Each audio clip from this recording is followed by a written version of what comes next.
Hi friends, welcome or welcome back. Today I'm setting up my planner for February and finishing off January's monthly pages. Right now I'm using the modular planner from our sister shop, Hobson Buddies. There were a few things that I didn't add to my monthly calendar, so I went ahead and filled that in first. I used to use the scribble feature a lot, where you write with an Apple Pencil and it turns it into text, but it wasn't too accurate, or maybe it just doesn't like my handwriting.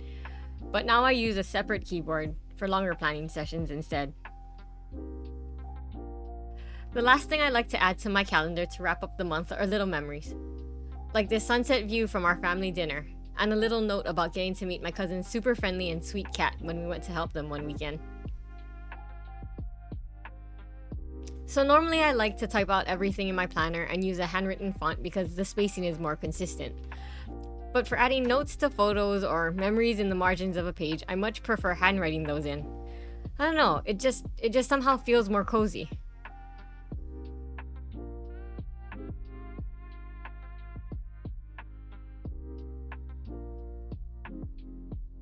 Then I moved on to filling in my January favorites page.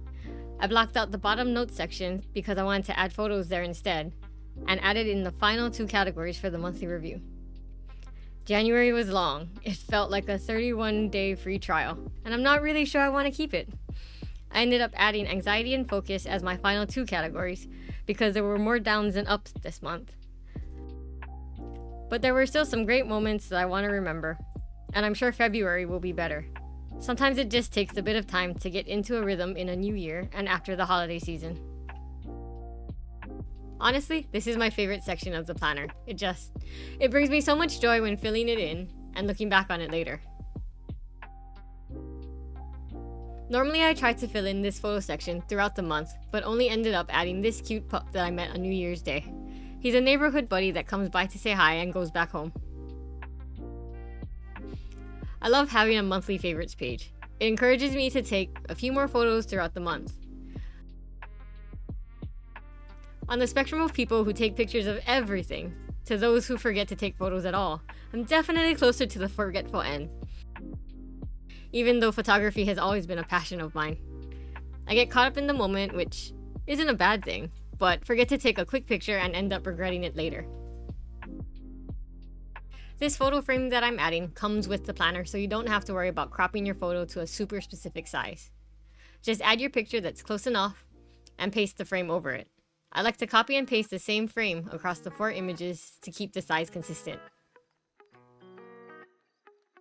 Then I add a quick caption to each of the pictures and move on to the favorite entertainment section.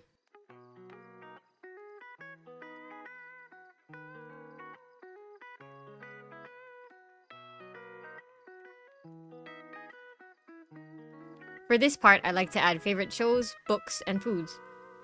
I really like that rounded corner look, but there's no easy way to do that in GoodNotes. So I use Pages for that. It's a free app for iPad users. If you don't have it on your iPad, you can download it from the App Store. Here's a quick tutorial on how I add rounded corners, borders, and shadows to my photos. Once you have this photo template set up in Pages, it's as easy as changing the photo and using the split screen view to drop it into your planner or notebook in GoodNotes. To create the template, pick a shape from the Pages Shape tool.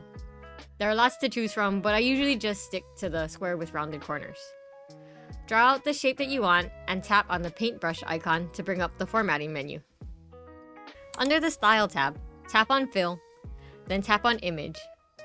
Now select Change Image, then choose Photo, and tap on the photo you want to use. Now you can go back to the Style tab to add a border and change its color and width. I also like to add a drop shadow. To add it to GoodNotes, make sure you're using the split screen view. Then tap, hold, and drag the image into your planner or journal. I use the same template box for multiple pictures. I add in one image and drag it into GoodNotes. Then I go back to Pages and change the picture and drag it over again. And that's it. That's how I add rounded corners to my photos for GoodNotes. These 3 were some of my favorite images from January, so I think I ended up using them on 3 or 4 different spreads. This sunset photo is the one you already saw on the monthly calendar, and I'm pretty sure I use it on a weekly spread too. I mean, why not use the same picture throughout the month if you love it, right? Okay, so going back to the monthly entertainment section. This month I added what I watched, what game I played, and my favorite foods. I created an element made up of 2 text boxes and a dividing pen line, so I can easily update the text for each section and keep it looking consistent. Unfortunately, I wasn't able to get that part on camera. But this month, I really enjoyed watching college volleyball, playing Pokemon Go, and eating carbonara ramen from Buldak. We also made our annual tripe stew for the family.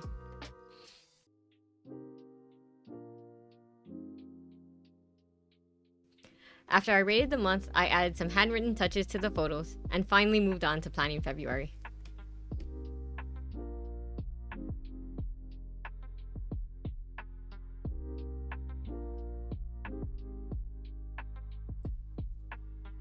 My monthly calendars tend to look pretty boring at the start of the month because I normally fill it in as time goes on. But to start, I added in a few hopeful launch dates, although the first one's already moved and I've added a couple of more small deadlines since filming this. And then I used the highlighter to add dots to the days that have tentative video deadlines and birthdays. I use dots instead of writing out birthdays because I love having the extra reminder to check my personal calendar, and I can safely share my planner without violating the privacy of my family and friends. As the month goes on, I'll come back and add photos and small highlights, but for now, this is my monthly calendar. The dashboard is where most of my monthly planning happens. It's where I keep track of projects in progress, goals, and other monthly tasks. I love using a modular planner for this because my dashboard looks different every month. I ended up customizing this page for February more than I thought I would.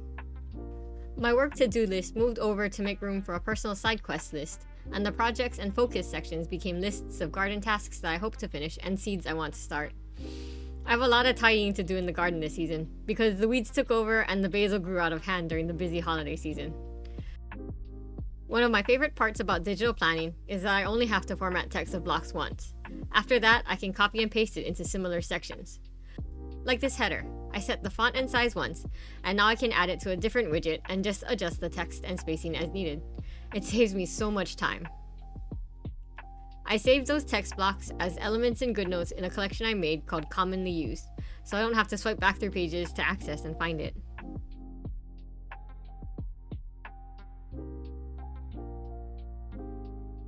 It's the same for my task lists.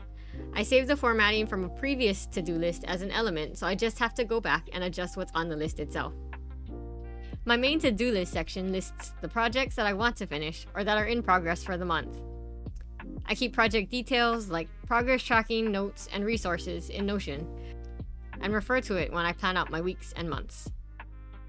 If you want to see how I use Notion, let me know in the comments.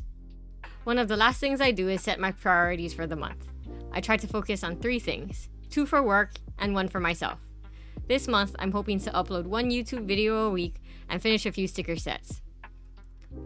Personally, I'm trying to move more and eat cleaner, which is pretty vague, but it's where I'm at in my fitness journey. Finally, I add in any recurring tasks that I need a reminder for. And that's it. That's January completed and February planned for. Thanks for watching, and I hope you enjoyed this plan with me. If you did, don't forget to hit the thumbs up and subscribe button. It really helps me out. I'll catch you next time. Bye!